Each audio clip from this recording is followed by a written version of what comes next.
So here we are with Jupyter Notebook.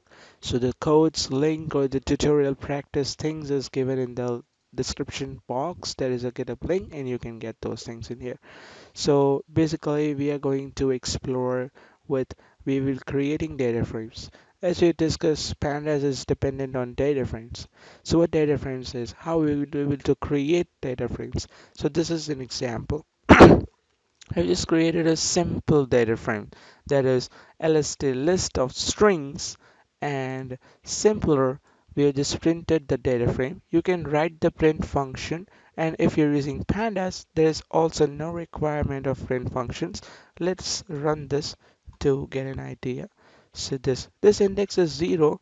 The reason is we have no name or column name given to this list of strings. So the way I was talking of display, let me remove this print function so you will feel how data frame actually looks in Jupyter Notebook.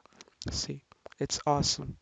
We've been providing this index to in order to get an perspective idea of which entry resides in which index. It's like arrays displayed with its index.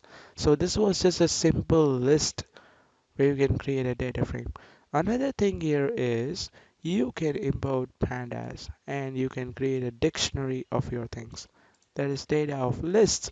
That is I have name, its number of names, age, and number of ages in here. Oh, I just manipulated. Oh my god.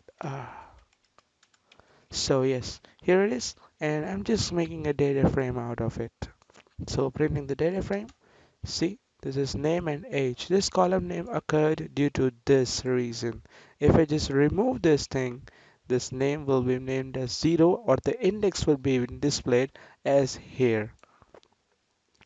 Now, we are just creating a big data frame and now we will see how to select a particular column or display that particular column, right? So I have created one data frame in here. I have converted this dictionary to the data frame using this dot data frame function. I have provided this data into dot data frame function. PD is for pandas, and I have created the data frame. So if I need to select certain columns, I'm just write to df age or qualification. You can even write, and let me change it to name. You can manipulate this thing and play with this. See,